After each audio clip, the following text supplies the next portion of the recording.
Hello guys, welcome back to my YouTube channel. So ఈరోజు మనం AICTE internship పోర్టల్లో ఎలా రిజిస్టర్ అవ్వాలని చూద్దాం. బికాజ్ ఇక్కడ మనకి చాలా కంపెనీస్ అనేవి ఇంటర్న్షిప్స్ అనేవి అవైలబుల్గా ఉంటాయి అప్లై చేసుకోవడానికి. సో ఫస్ట్ మనం ఇక్కడ రిజిస్ట్రేషన్ అనేది కంప్లీట్ చేయాలి మనం ఏదైనా ఇంటర్న్షిప్కి అప్లై చేయాలంటే. సో ఒకవేళ స్టూడెంట్ అయితే స్టూడెంట్కి వెళ్ళి మన కాలేజ్ అనేది అఫిలియేటెడ్ ఆర్గనైజేషన్ ఆర్ అవునో కాదో చూడాలంటే ఫస్ట్ ఇక్కడ క్లిక్ చేస్తే మన కాలేజ్ నేమ్ ఇస్తే మనకి ఇక్కడ చూపిస్తుంది.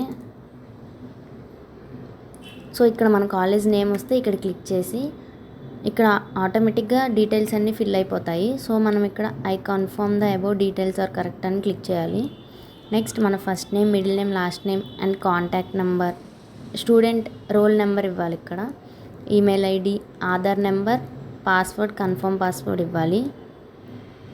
నెక్స్ట్ ఇదొక సెక్యూరిటీ క్వశ్చన్. ఏదైనా అంటే పాస్వర్డ్ గురించి ఏదైనా ప్రాబ్లం వచ్చినా ఇక్కడ మనకి సెక్యూరిటీ క్వశ్చన్ అనేది యూజ్ అవుతుంది. జెండర్, కేటగిరీ, క్యాస్ట్ అనేది సెలెక్ట్ చేయాలి మన కేటగిరీ ఏంటనేది.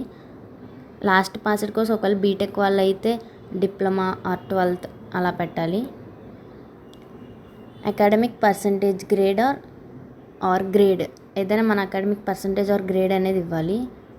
Next I'm not a robot click చేశాక రిజిస్ట్రేషన్ అనేది కంప్లీట్ అవుతుంది. సో అలా డైరెక్ట్ మనకి మెయిల్ ఐడికి వెరిఫికేషన్ అనేది వస్తుంది. వెరిఫై అయ్యాక మనం లాగిన్ అవ్వాలి మళ్ళీ.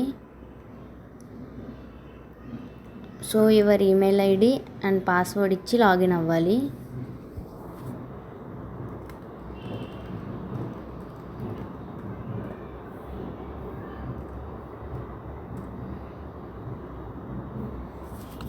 Next I'm not a robot click చేశాక లాగిన్ క్లిక్ చేస్తే మనకి ఇక్కడ చూపిస్తుంది మన ప్రొఫైల్ అనేది.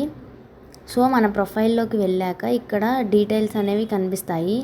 ఇక్కడ మనం ఎడిట్ చేయాలి. ఇప్పుడు నేను ఆల్రెడీ కంప్లీట్ చేశాను కాబట్టి డీటెయిల్స్ అనేవి ఉన్నాయి. సో ఎడిట్ చేయాలంటే ఒక్కొక్క దాంట్లోకి వెళ్ళి మన డీటెయిల్స్ అనేవి ఇవ్వాలి. పర్సనల్ డీటెయిల్స్, క్వాలిఫికేషన్స్, స్కిల్స్లోకి వెళ్ళి స్కిల్స్ అనేవి మనం ఎంటర్ చేయాలి. GitHub are PhD me skills బట్టి దాన్ని సెలెక్ట్ చేసుకొని ఉంచాలి. Next languages and certifications, languages ఏమైనా ఎక్కువ వస్తే అవి కూడా పెట్టచ్చు మనం. దానికి సర్టిఫికేషన్స్ ఉంటాయి. వర్క్ ఎక్స్పీరియన్స్ ఉంటే వర్క్ ఎక్స్పీరియన్స్ కూడా పెట్టచ్చు. నెక్స్ట్ లింక్స్, లింక్డ్ఇన్ అట్లాంటి లింక్స్ ఉంటాయి, గిట్హబ్ అవి కూడా మనం పెట్టచ్చు.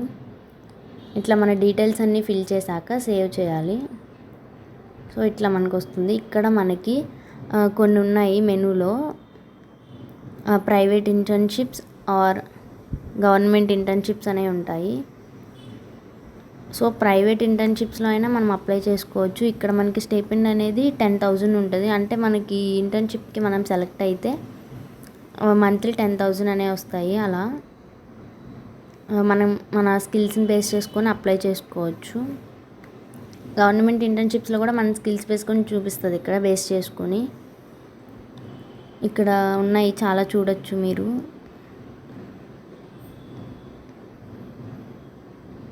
సో మనకి ఇక్కడ ప్రాబ్లమ్ స్టేట్మెంట్స్ కూడా ఉంటాయి, మనం సబ్మిట్ చేయొచ్చు.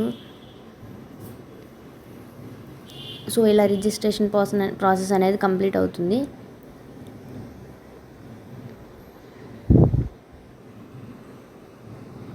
సో మీరు ఏదైనా ఇంటర్న్షిప్స్కి అప్లై చేస్తే ఇక్కడ షార్ట్ లిస్ట్ అయినట్టు చూపిస్తుంది. అండ్ ఇక్కడ మనం అప్లై చేసిన ఇంటర్న్షిప్స్కి ఇక్కడ చూపిస్తుంది. నేను Python, ANML, data science, web development ఇంటర్న్షిప్కి అప్లై చేశాను.